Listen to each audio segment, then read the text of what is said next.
Hello there guys, welcome to another of my live videos, and on this video there is lots to negotiate about. I am going to be giving you an update on some more transfer news, keeping you up to date of what players are linked with Manchester United. So let's delve into the topic. So I am going to be giving you some latest news on Ferran Torres, who currently plays for Valencia, because obviously Manchester United are seeing him as an alternative to Jadon Sancho. So obviously if we miss out on Jadon Sancho, we'll look to try and get Ferran Torres on the board. Also too, I'm going to be talking with you a bit more about Harry Kane. Do you think Manchester United can become title contenders? If we are to sign Harry Kane when the transfer window does reopen. Of course, Tottenham, do remain ruthless over their valuation. They're only willing to let Harry Kane go. They're only willing to let Harry Kane go, if, their £200 million asking price is met.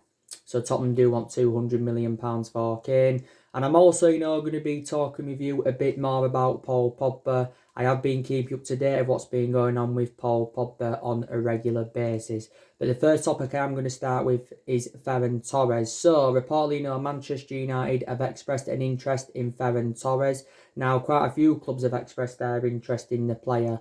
Also, too, Borussia Dortmund are in for him, because they're actually, seeing Ferran Torres as the adequate replacement for Jadon Sancho. It reportedly says from the mainstream media today that Borussia Dortmund have put around the £35 million bid in for Ferran Torres.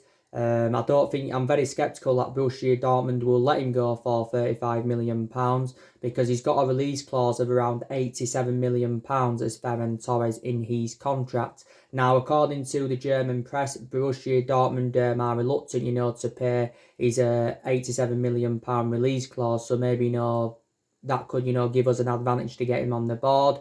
It also says, that Juventus, I think it also mentioned that Liverpool have expressed their interest, but quite a few clubs have expressed their interest in the player. Now, he is predominantly a right winger, and I don't think, we've had a natural winner, since we had Wilfried Zaha.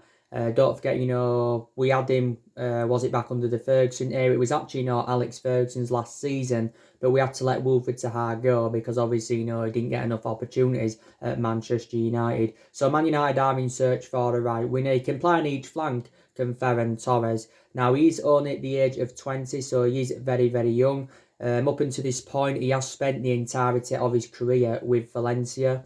I think he joined them in 2006. He was in their youth academy for a good, 10 or 11 years. And I think he's been in their senior squad since like 2016 or 17. But in total, he has been at Valencia for around 14 years as the player. I think he's made around, 74 appearances for them in the La Liga. But I don't really know much about the player, to be quite honest with you. Back in April 2018, he did sign a new contract with Valencia. So basically, we're set to battle Borussia Dortmund, for his signature. But, we are seeing him as an alternative to Jadon Sancho, So do you think he'd do very, very well, Ferran Torres, if he was to come to the Premier League? Do you think his Premier League standard? He's got some...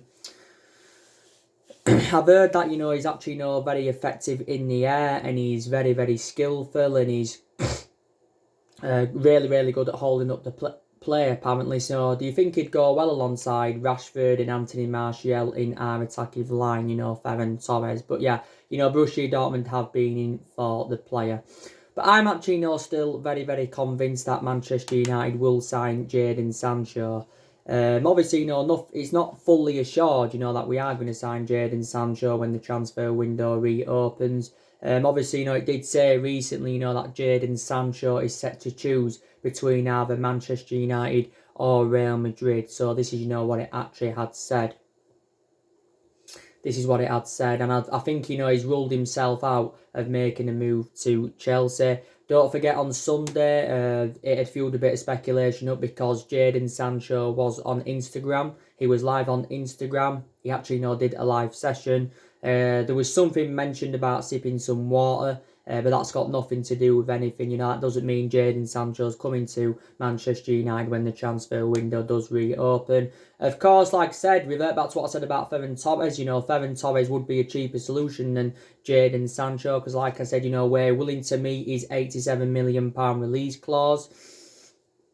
So he's a cheaper solution than Jadon Sancho, but he's into the final year now of his contract with Valencia. But I'd still probably prefer Jadon Sancho over Ferran Torres.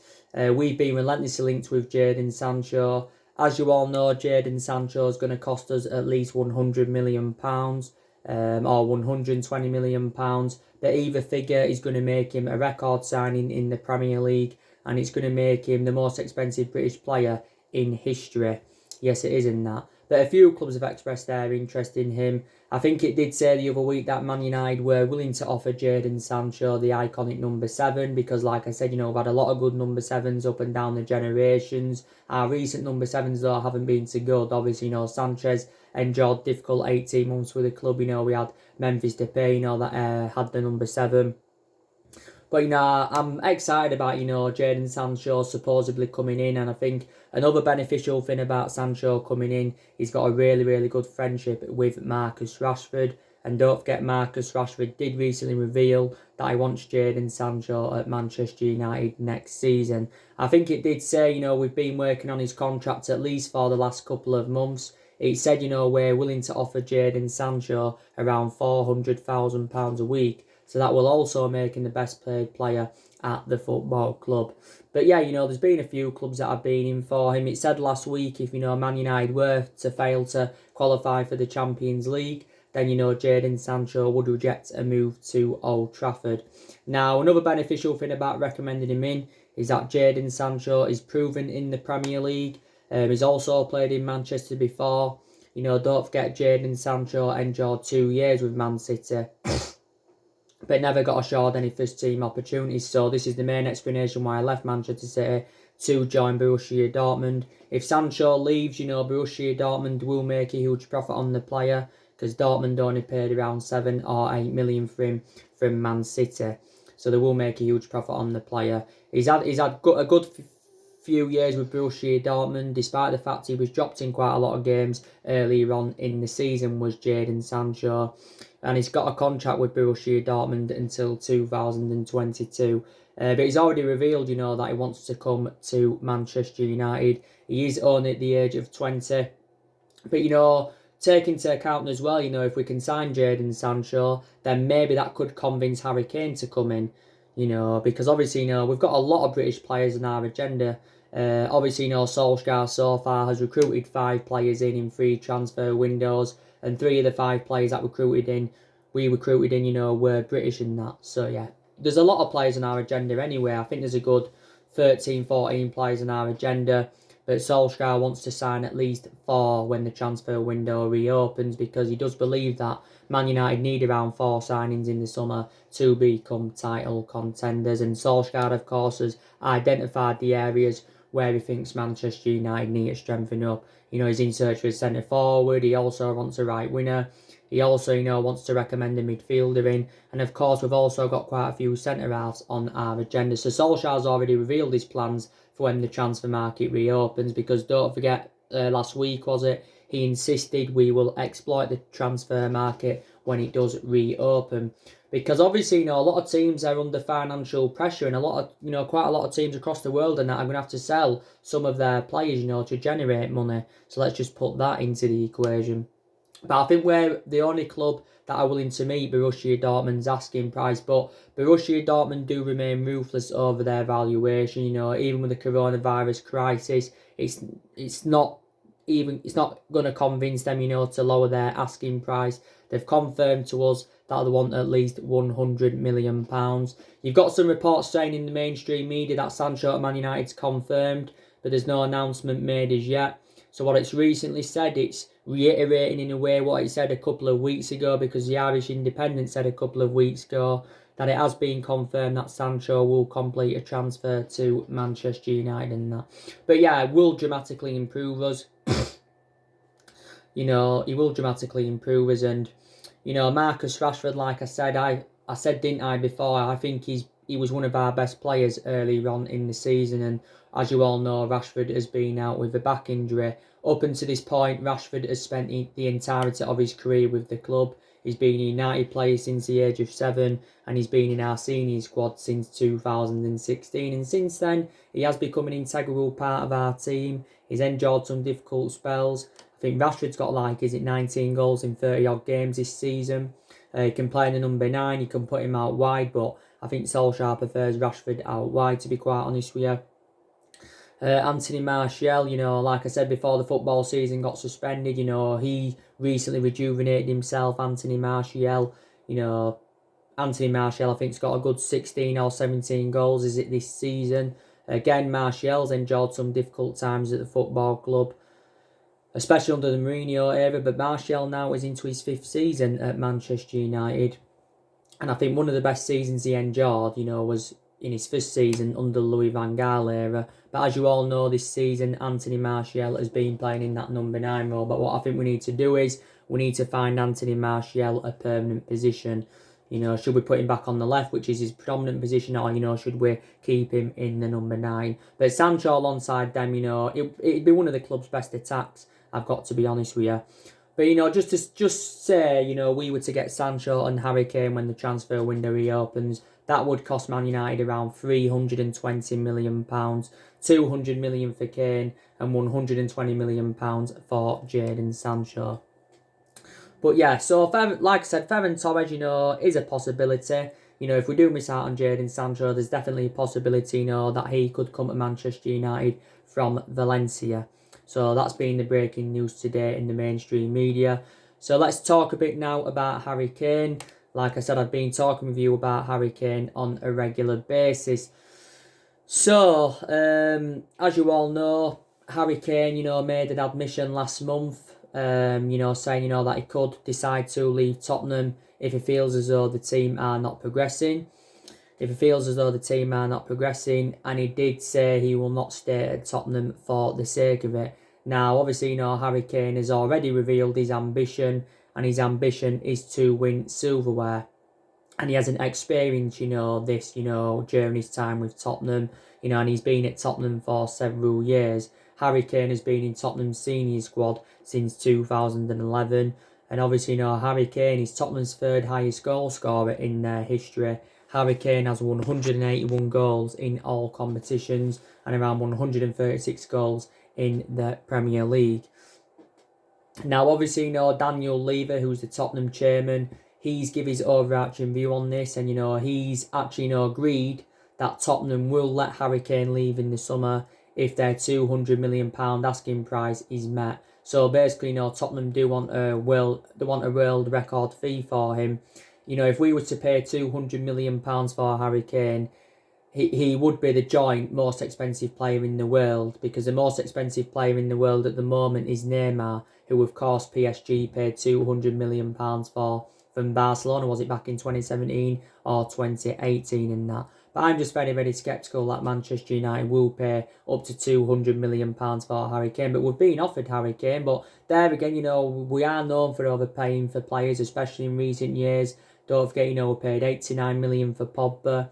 We also paid £80 million for Harry Maguire. Second most expensive signing at the club and the most expensive centre-half in the world. We paid, £68 million for Bruno Fernandes. We paid £50 million for Fred, £40 million for Matic, £45 million for Wan-Bissaka. So we are known for overpaying for players. And not only that, we've got players on big contracts at the football club. So let's just put that into the equation. So, but I just think, would you say Harry Kane is worth £200 million? Because I know he'd be a great addition to the team, would Harry Kane, if he came in, and he's well proven in that in the Premier League and he's a prolific goal scorer. But there's other strikers in our agenda, like I've said before, that are much cheaper solutions than Harry Kane. You've got Timo Werner, that's available for around £50 million. So he'd cost us 4 times less than Kane. You've got Erling Haaland, that would cost in the £60-odd million range, because that's his release clause with Borussia Dortmund. You've probably even got, Moussa Dembele. That would be a cheaper solution than Harry Kane.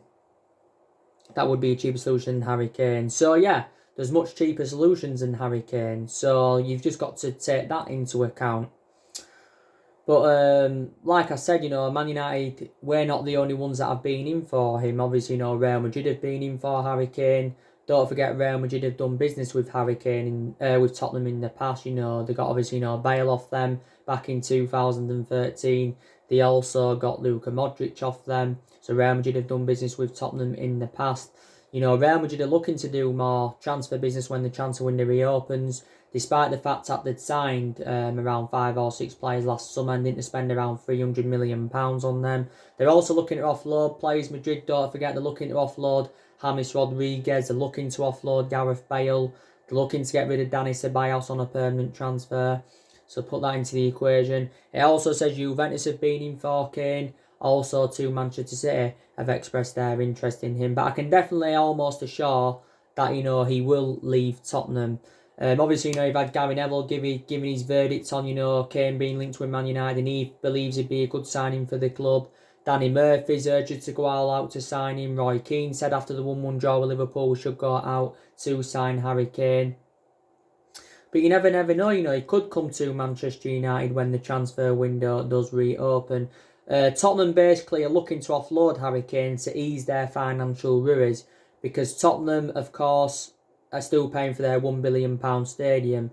I think they owe around 630 odd million on the stadium loan and around £83 million on transfer fees. But if Tottenham's £200 million valuation is not met, then, I think, Kane will remain at Tottenham.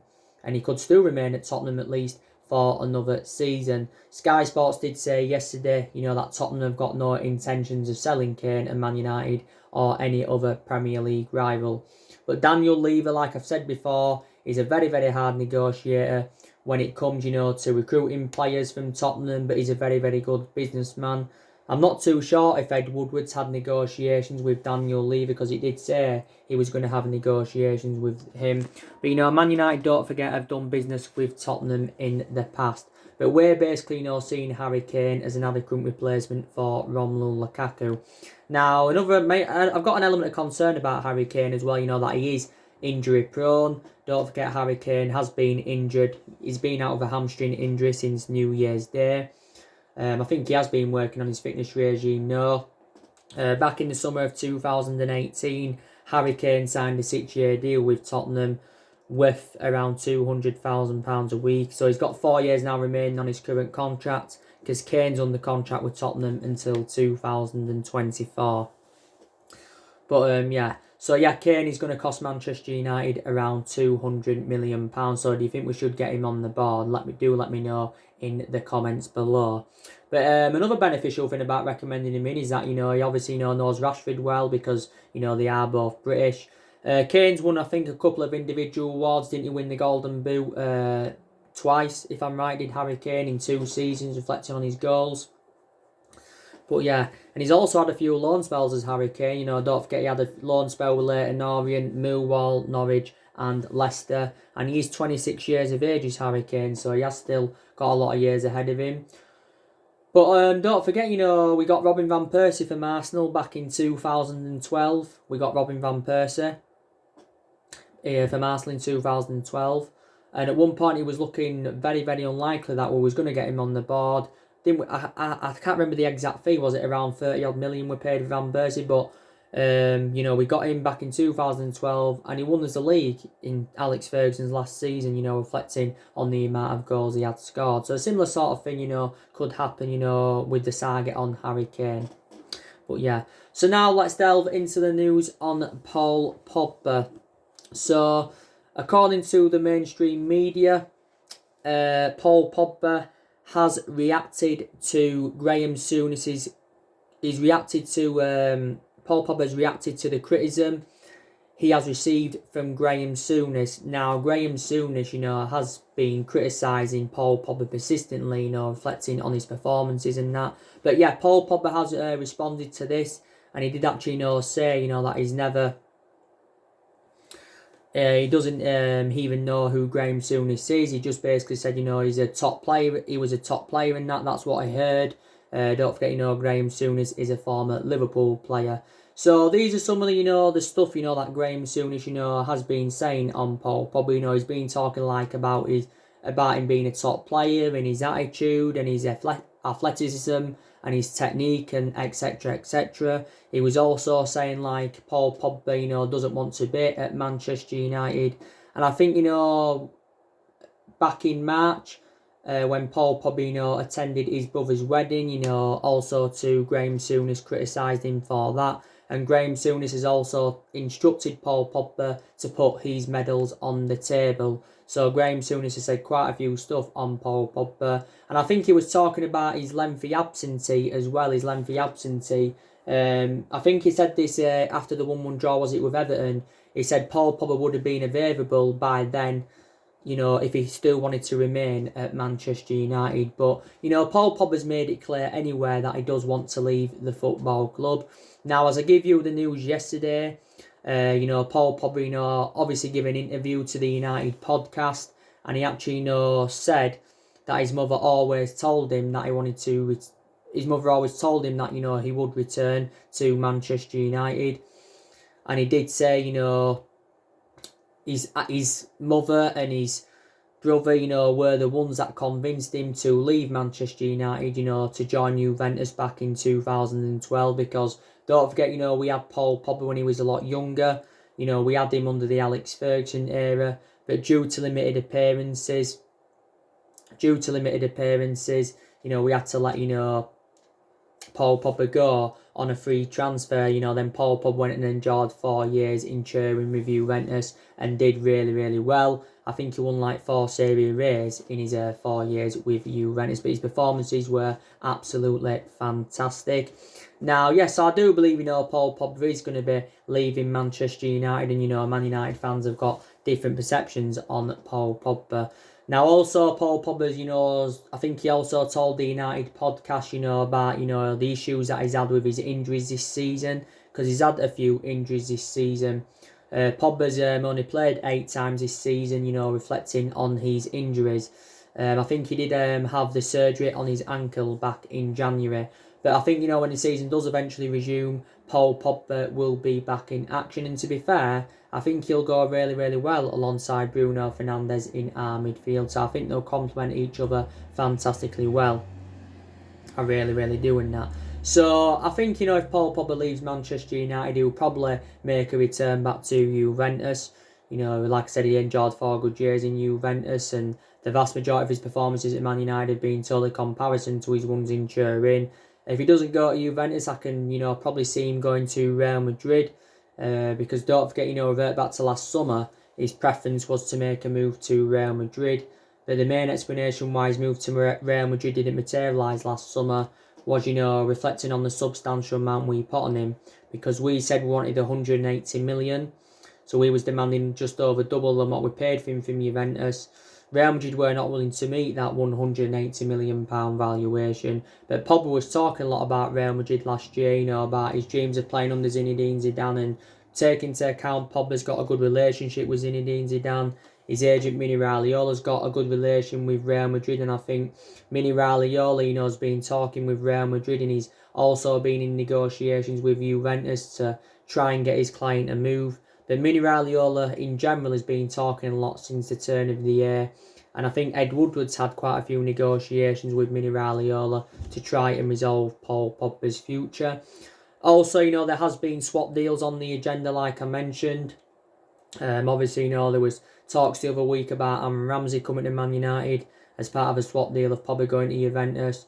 There's been talks of, obviously, De Ligt coming to Man United as part of a swap deal of Pogba going to Juventus. And was it earlier on this week, there was talks of James Rodriguez coming to Man United as part of a swap deal of Pogba going to Real Madrid. Fabrizio Romano, he broke out some news recently, and he said, that Paul Pogba has got no intentions of buying out the remainder of his contract, because there was reports saying that, Paul Pogba is willing to take a fee for transfer regulation to buy out the remainder of his contract for around £50 million. But, we've quoted out how much we want for Paul Pogba. I think we said, we want at least £100 million for him. It's very imperative that we do get more money than what we paid for him, because, we did pay £89 million for him. But maybe, he could, we could get less for him than what we paid for him, because we could only get maybe like £70 million for Pogba. Some reports said he was only valued at around £31 million. So, this is what it had said. But Pogba, has got, 2 years remaining on his contract at Man United, 1 year with an option of a further year. Probably Man United will trigger that 1 year extension on his contract. But the reports that have been coming out recently on Paul Pogba, were totally comparison to the ones that were coming out 3 weeks or so ago now. Because they were saying that Pogba, was interested in staying at the club, and Solskjaer, reiterated it and said, Paul Pogba will remain at Manchester United next season. But, yeah. So I think, he's on his way out of the football club. And, there has been a few players on our agenda who could replace Paul Pogba at Manchester United. So, yeah, so there's so many players on our agenda. I've obviously, earlier on this week, I've obviously, kept you up to date of what's been going on with Jack Grealish. Also, Jack Grealish is one of our priority targets. I've been keeping up to date of what's been going on with Jude Bellingham. I also give you the news on Dayat Upamecano yesterday from RB Leipzig, because he said, reportedly Man United and Man City are in for the player. So it is good, that we are making plans. I do believe, we are going to get rid of around 5 or 6 players when the transfer window does reopen. I think we're going to get rid of Jones, we're going to get rid of Lingard, we're going to get rid of Andres Pereira. I think we're going to negotiate on getting rid of Rojo on a permanent transfer. I think, we're also going to get rid of Chris Smalling on a permanent transfer. But yeah, we'll get rid of around 5 or 6 players, definitely in that. But we are looking, to, generate funds, because our transfer budget will increase if we can sell players. Solskjaer, don't forget, is going to be given around £150 million to spend in the summer transfer window. Do you think £150 million is enough though, and all of that, But like I said, these stuff I credit Ole Gunnar Solskjaer for. Like I said, I credit him, for the players that he has recommended in so far, because you can say they have made a difference, especially Bruno Fernandes. He's also got rid of a lot of the deadwood since he's come in. We've seen around 9 players leave, since he came in total. Also, too, I think his approach to the big games have been very, very good this season, because I think we've registered like 17 points against the big 6 sides this season, which is very, very good. And Solskjaer, has been, he's been called a magician, for his approach to the big games. I still don't think Solskjaer knows his best formation or his best style of play or whatever. On a regular basis this season, Solskjaer's been going with that 4-2-3-1 formation. But from my own perception, that doesn't seem to suit our standards. I think we look more expansive with the 4-3-3 formation.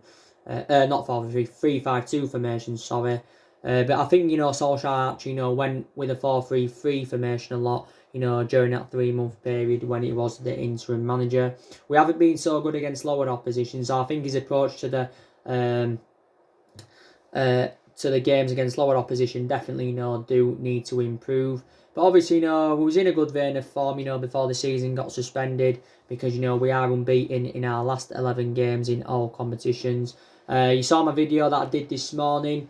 I said to you, didn't I? I think I said to you, the players that I think have got futures at Manchester United, and I've got to credit Solskjaer because he has promoted the youth very, very well, and he's given the young players their chances this season. Greenwood's done well, Williams has done well, Tuanzebe did well earlier on in the season before he got injured. Did well. Gomez, don't have a perception on him because he hasn't really been given his opportunities this season. Garner, Man United want to see him get more opportunities next season. Chong, think's done okay in the games he has played in. So yeah, these quite a few players, that have got, long-term futures at the football club. Also, too, we can get some silverware on the board this season, which is another positive. We can win the Europa League, we're into the last 8. We can win the FA Cup, we're into the quarterfinals. And want to get some silverware on the board because we haven't won out yet in terms of silverware under Solskjaer. We've only won 3 trophies, since Alex Ferguson's retirement back in 2013. And that was the Europa League and League Cup under the Jose Mourinho era. That was in Jose Mourinho's first season. And the FA Cup under the Louis van Gaal era. So yeah, want to get some silverware under Ole Gunnar Solskjaer and that. But I think, like I said, Solskjaer will be Manchester United manager next season. Even if we weren't to qualify for the Champions League, possibly could still be at the club next season, but I'm very convinced that Manchester United can qualify for the Champions League. Solskjaer's been here now almost 16 months, so he has been at the football club over the year. But, it is a transition period, and, Solskjaer said he's hopeful that we can get through this transition period. But he does need at least a couple more transfer windows to see who else he can recommend in. He needs a couple of more transfer windows. He's injured free at the moment, but he needs time, to get the right calibre players in. And like I said to you before, not every manager does settle in straight away. I think Solskjaer's got around, 2 years remaining on his current contract at the football club. And I think he's on around £7.5 million a year. That's a big increase, from the wages he was on at Mould, because he was only on like £400,000 a year during his time at Mould. He did quite well at Mould, to be fair, won a couple of Norwegian titles. He was very, very poor at Cardiff. He enjoyed a very, very short tenure with Cardiff, did Solskjaer. I think he only managed around 29 games. The main explanation why he got sacked from Cardiff is because Cardiff got relegated. Well, he got them relegated. We was in a relegation battle earlier on in the season, don't forget. We've enjoyed our worst start ever to a Premier League season. But it's good, that, Ed Woodward is backing Solskjaer. The Glazers are backing Solskjaer. Quite a lot of our players are still determined to back him. But he does need more time at Manchester United. But, Man United, we are one of the biggest clubs in the world, like I've said. Most successful team in England, and all that. We have been playing catch-up for the last 6 or 7 years. I will admit that because, we've had different managers with different philosophies. A hell of a lot of money's been invested into the football club. Nearly £1 billion. And we've recruited over 30-odd players in since the Alex Ferguson era. So anyway, guys, that's everything to update today. Drop your comments, likes below on the channel. If you do, consider subscribe as always. And take care. God bless. See you all again very, very soon. Thanks for watching.